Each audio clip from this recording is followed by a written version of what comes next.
Hello kids, Daddy's here. Right now, Daddy will show you a romance film from 2008 titled The Reader. Be a good kid and subscribe to Daddy's channel. Spoilers ahead, watch out. This film sets in Neustadt, West Germany, 1958.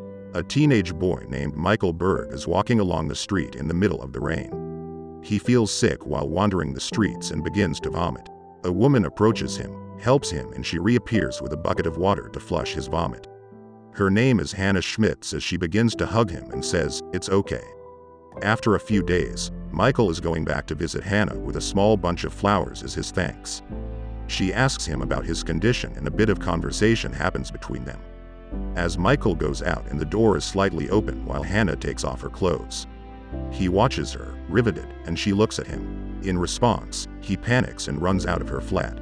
He goes out by the tram and sees Hanna, who works as a tram conductress. She doesn't see him as she works. Meanwhile, he doesn't have the courage to greet her.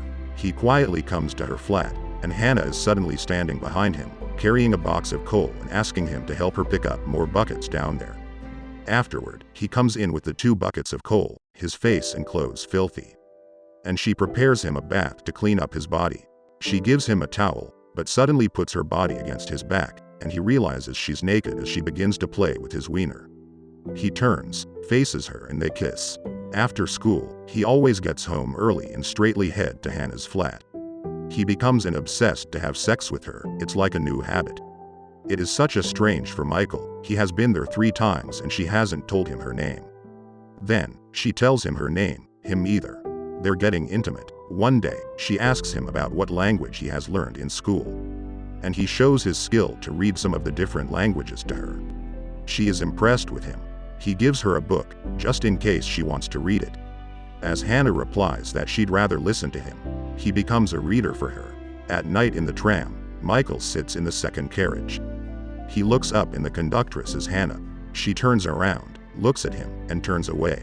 Michael is waiting for her as Hanna comes up, but she says nothing. It shows that she is upset about the thing. She was in the first carriage, but why did he sit in the second one? They have a fight, and Michael goes away. They come back, trying to forget what happened between them yesterday. Hanna makes a new rule for him. She's changing the order. He must read her first, then they make love. He starts to read aloud for her. Some of books like The Odyssey by Homer.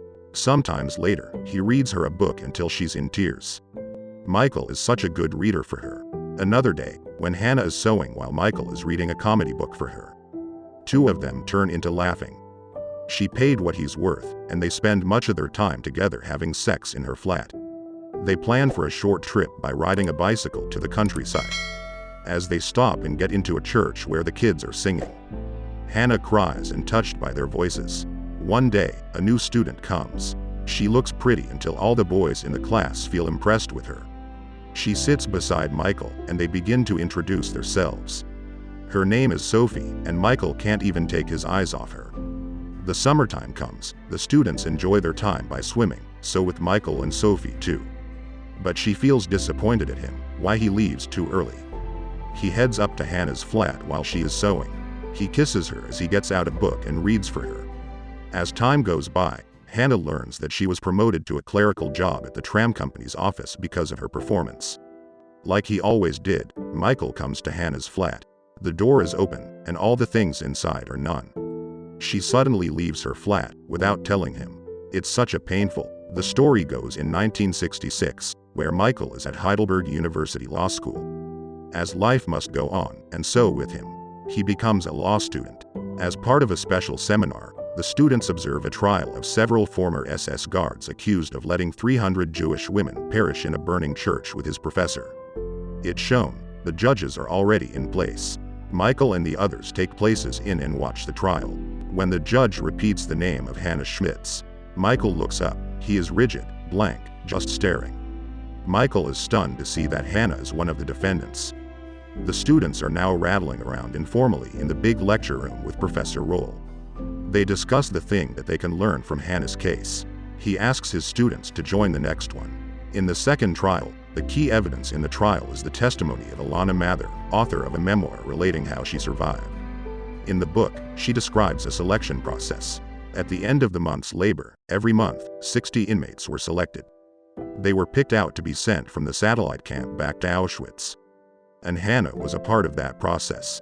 It means that Hanna was sending those women to their deaths to be killed. As she tries to explain to Judge that there were new arrivals.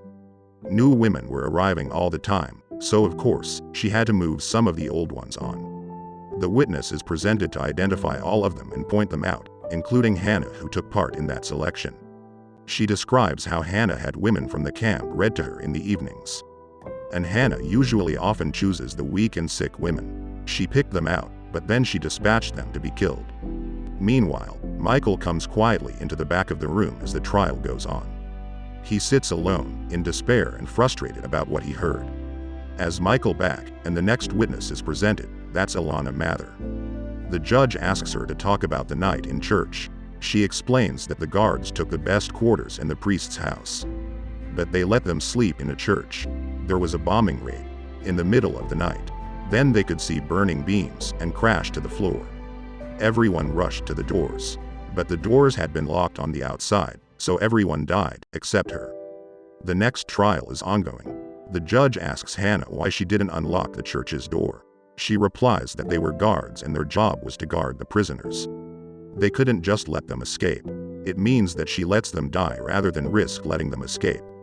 After that, the judge gives him evidence. It's a report that she wrote and other guards say she was in charge that night. At first, she denies it, so the judge needs a sample of her handwriting. She is in silence for a while as Michael begins to realize that she can't even read, so that's why she asked him to read for her. It's such a worst statement. Hanna prefers to admit that she wrote the report than tell the truth she can't read. Afterward, Michael tells his professor the case. He has a piece of information concerning one of the defendants.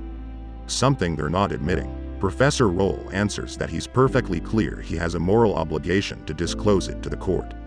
It feels like he can't do that, because the defendant herself is determined to keep that information secret. She is ashamed. And the professor asks him to talk with that defendant.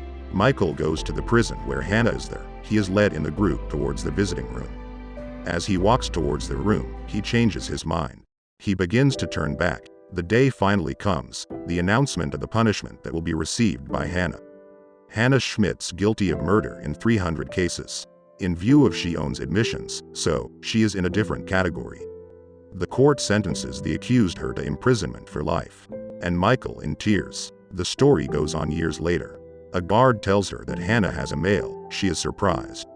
She opens the box and finds a huge batch of cassette tapes in a tape machine. When she plays, she hears Michael's voice, who reads for her like he used to do when they were together. Time by time, it becomes like a habit. Michael always sends her his voice records while Hanna plays them all the time. Hanna goes to the library counter and borrows a book. She spends her days in prison learning how to read by using Michael's recording. One day, Michael has a letter from Hanna. He is touched by her letter, even it's only a thanks card. The story goes in West Berlin, 1988. Michael has a phone call from prison staff that Hanna Schmitz is coming up for release very soon. She has no family and no friends, and he is her only contact. He comes to visit Hanna. After the years, they finally meet. Hanna looks old with her white hair, and she says to him, "You've grown up, kid." Michael tells her that he has prepared everything for her after she is released. He also tells her about his daughter, as Hanna says that she has learned to read. The conversation starts to end. Michael will pick her up next week. Then, by way of saying goodbye, they begin to separate. The day comes, he walks towards the prison and carries a bunch of flowers. He asks the guard that he looks for Hanna, but he's only to find out that Hanna has hanged herself. She has left a tea tin with cash inside and a note asking Michael to deposit the money in a bank account to the daughter who wrote the book and survived that night in the church. Michael travels to New York City, where he meets that girl. He confesses his relationship with Hanna. He tells her about the suicide note, and one thing she should know is Hanna was illiterate. As she tells Michael there is nothing to be learned from the camps and refuses the money, whereupon Michael suggests that it be donated to any Jewish welfare organization dealing with literacy. And she keeps the tea tin, which is similar to the one stolen from her in Auschwitz. Michael asks his daughter, Julia, to visit a place. They land up at a church. They stand at a deserted graveside, and it shows a cemetery of Hanna Schmitz. As Michael starts to tell the story to Julia about how they first met. That's all for today, kids. Help Daddy by like and subscribe. See you on the next videos.